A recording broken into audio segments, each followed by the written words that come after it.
Телеканал АТВ представляет прогноз погоды на 22 октября. Я, Олег Шигнанов, буду вашим проводником в мире погоды. Всем здравствуйте.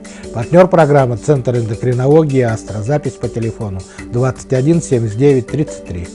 Эффективная и реальная забота о здоровье. Центр эндокринологии «Астра». Квалифицированное ведение пациентов с эндокринной патологией. Биопсия и УЗИ щитовидной железы с цитологическим исследованием. Удаление новообразований аппаратом Сургитрон. Профессиональные косметологические процедуры, собственная лаборатория, дневной стационар, массаж и физиопроцедуры. Консультативный прием ведущих специалистов республики. Центр эндокринологии «Астра». В республике сохранится холодная ветреная погода, местами снег. По юго-востоку возможны сильные снегопады. Ветер северный 7-12, местами по югу до 20 метров в секунду. Температура воздуха по северным районам: ночью минимальная 15 мороза, местами до минус 10, днем около 0. По центральным районам ночью 10-15 мороза, днем до плюс 2.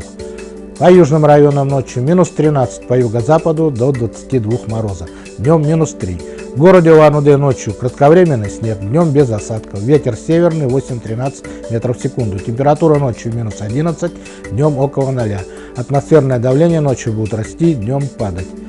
Первыми гейшами в Японии были мужчины, обычно актеры театра кабуки. Они служили шутами у японских феодалов и развлекали гостей. Затем мода на гейш-мужчин прошла, и лишь в конце 17 века в Киото и в Токио появились первые женщины-гейши.